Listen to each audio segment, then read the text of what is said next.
صلوا على النبي يا جماعة نكسب معاكم صلاة النبي. أهلا بيكم معايا في قصة جديدة في قصص وحكايات هدى.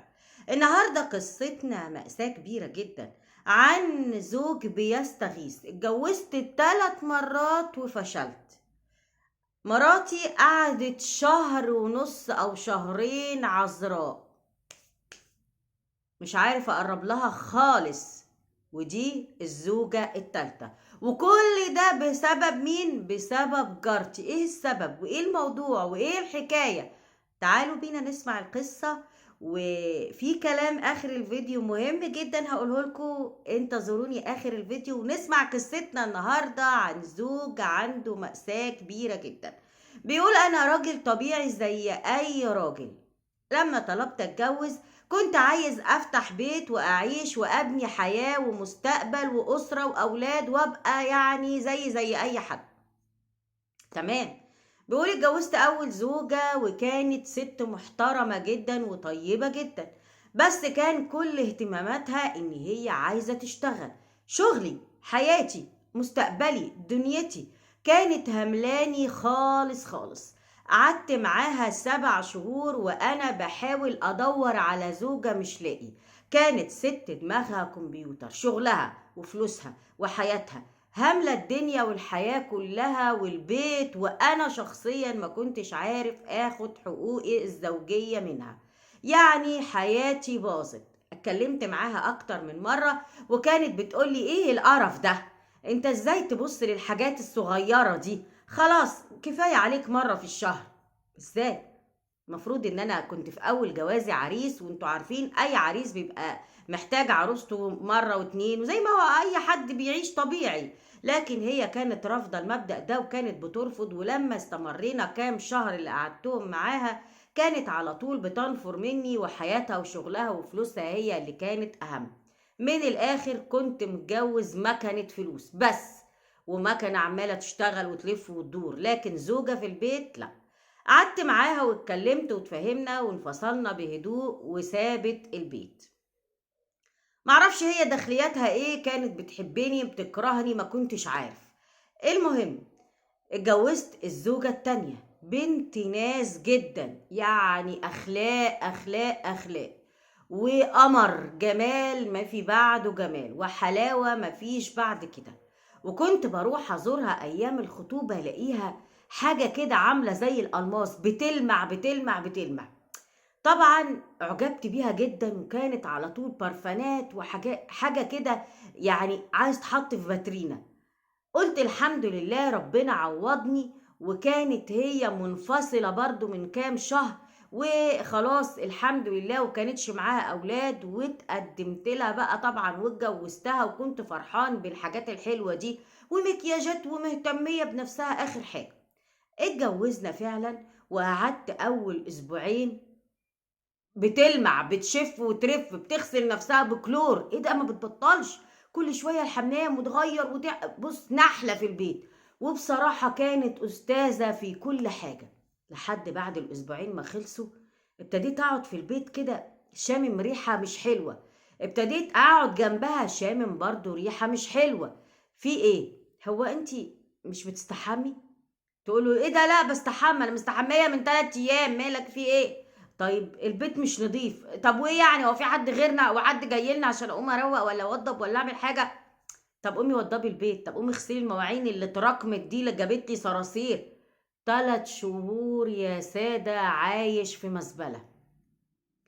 المواعين ما بتتغسلش، الحمام كأنها مراحيض عامة، هي نفسها ريحتها قذرة جدا. قلت لها فين انتي؟ ما كنتيش كده، فين النظافة؟ فين شياكتك؟ فين خلاص بقى اتجوزنا بقى.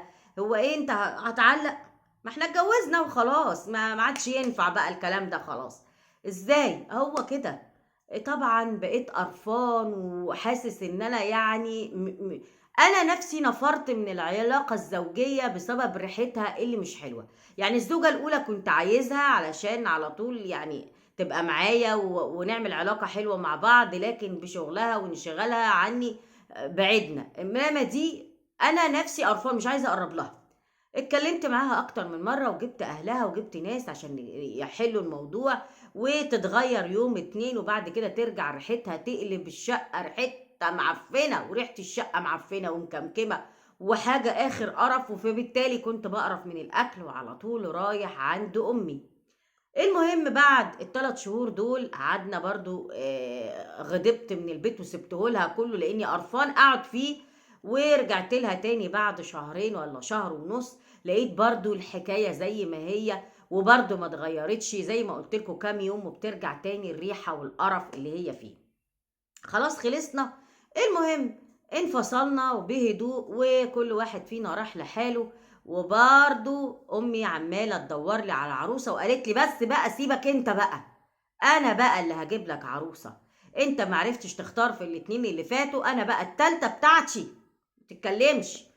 كنت بصراحة خلاص تعبت نفسيا ومش قادر، وقلت لها خلاص اعملي اللي انت عايزاه يا امي، وهاتي التالتة بما اني فشلت في الاتنين. وجابت لي واحدة اول ما شفتها قلبي اتخطف. اول ما شفتها حسيت ان انا عمري ما شفت ستات قبل كده. وافقت وجريت جبت اللي هي عايزاه، وكانت بنت بنوت وكل حاجة، وغيرت فرش الشقة ودهنت الشقة، وهي نفس الشقة اللي اتجوزت فيها مرتين اللي فاتوا، لأنها تمليك. واتجوزتها فعلا وعملت لها أحلى فرح. وفي فترة الخطوبة كانت شهرين، كنت بموت فيها، بحبها، بتمنى تراب رجليها، كنت عايزها بأي طريقة. وفعلا وجت ليلة الدخلة اللي هطلع فيها أسد وهفترسها. ودخلت، ويا ريتني ما دخلت. في ليلة الدخلة حصل كارثة كبيرة جدا. جاي ادخل عليها مش عارف خالص. المهم قلت لها انا مش عارف فيا ايه. قالت لي يعني ايه؟ قلت لها يعني، قالت لي طب يمكن من تعب الفرح نخليها بكرة. وجا بكرة وجا بعده وجا بعده وجا بعده، وانا ويو خالص مش عارف، مفيش.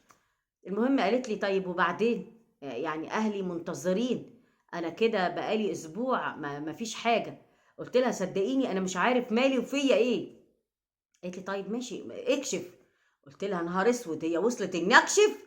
انا ما فياش حاجه، انا طبيعي ومتجوز قبل كده. قالت له طب يعني انت طلقت قبل كده ليه؟ قلت لها فلانه دي كانت كذا. وقالت له طب وده ايه؟ انت خالص. المهم كان شكلي وحش جدا، جريت على الدكتور وعملت تحاليل وعملت حاجات، وانا لسه عريس اسبوع، عشان اشوف الدمار الشامل اللي عندي ده كان من ايه.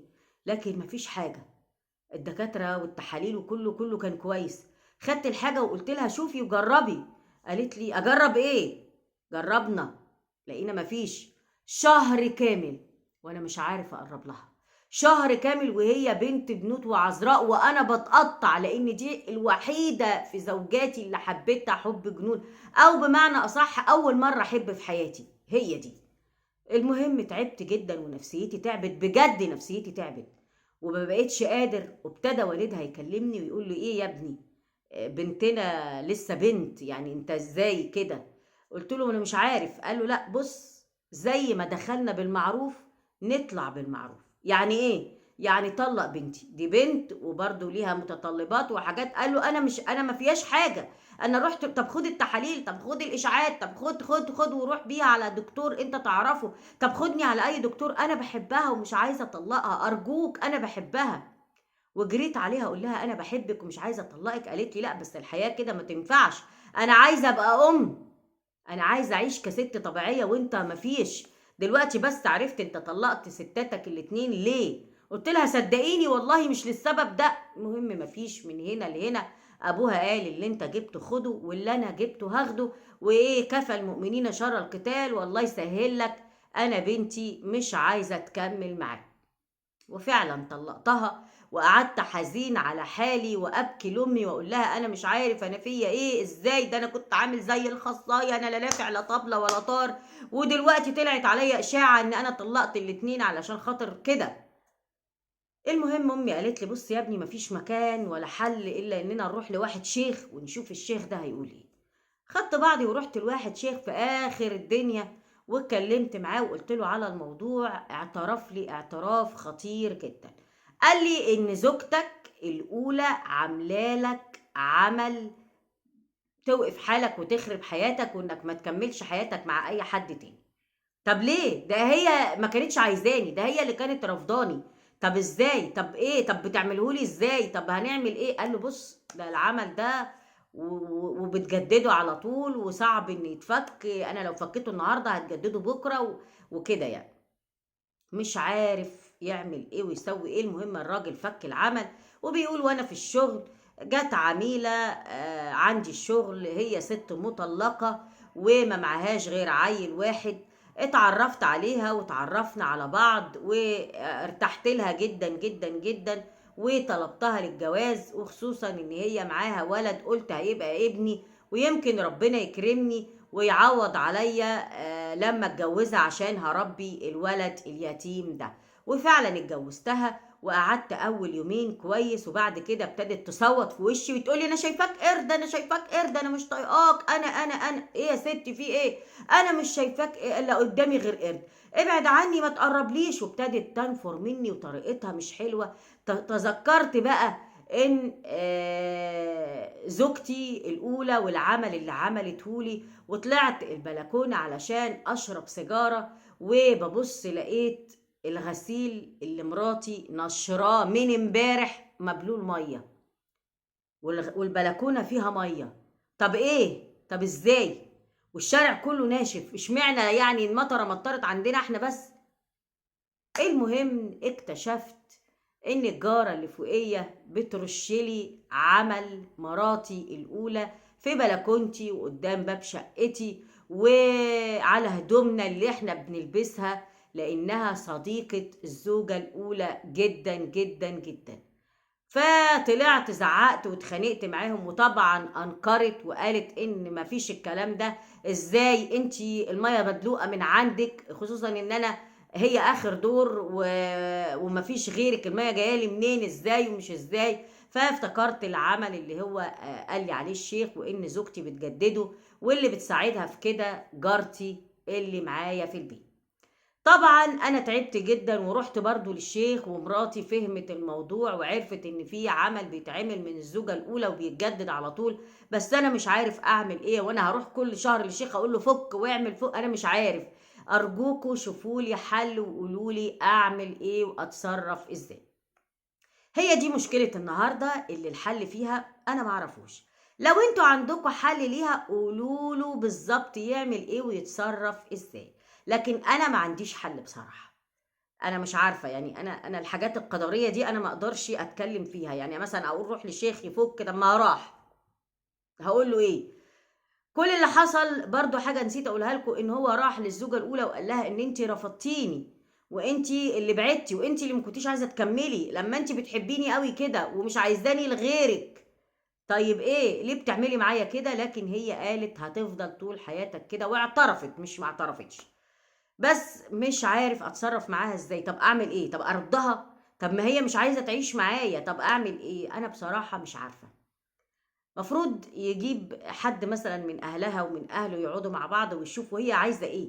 يعني لو انت عايزاه ارجعي له، ولو انت مش عايزاه سيبيه يعيش في حياته مع نفسه كده، او يعيش حياته طبيعيه مع اي ست غيرك. هي دي قصه النهارده، وانا مش عارفه بصراحه ليها حل. طبعا في كلمتين عايزه اقولهم لكم، انتوا هتتفاجئوا باللوك الجديد ده. ده بناء على رغبتكم طبعا، وكل الكومنتات اللي انتوا بعتوها لي، والكلام اللي بعتوه لي على الصفحه الشخصيه على الفيسبوك، انكم ما ينفعش ان انا اقول قصص كده وانا لابسه الخمار ده، مع انه هو مش خمار على فكره، ده هو طرحه عاديه جدا. انتوا مش عاجبكم ان انا البس اسمر، ومش عاجبكم مكياجك الاوفر، وده سبتوا كل حاجه واتكلمتوا على المكياج الاوفر، واتكلمتوا على، مع اني انا مش حاطه مكياج اوفر على فكره. واكتر من مره اقول يا جماعه انا بحط كحل في عيني عشان عندي كيس دهني اهو، لو انتوا شايفينه، فبداريه بالكحل. مكياج اوفر، سبتوا القصه وسبتوا كل حاجه، وابتدت بعض الستات تطلع تشتمني وتهاجمني وتقول كلام مش حلو. اهو كده بقى طبيعي ماشي مع المكياج يعني. خلاص. الاخلاق ما بتتجزأش، واسلوبي هو هو، وطريقتي هتبقى هي هي، وقصصي هي مش هغيرها. حتى لو لبست ايه برضو لابسه الاسمر هقول نفس القصص، وهستنى برضو مشاكل المتابعين. لبست الاصفر وانا قصدي اني البس اصفر على فكره، برضه هقول نفس القصص، وهستنى برضه مشاكل متابعيني. واهلا وسهلا باي حد بينورني بكومنت جميل زيه، انتوا على راسي، وكمان كل الكومنتات السلبيه برضه على راسي. شكرا لكم وشكرا لحبايبي متابعين قصص وحكايات هدى، وانتظروني تاني في قصه جديده في قصص وحكايات هدى.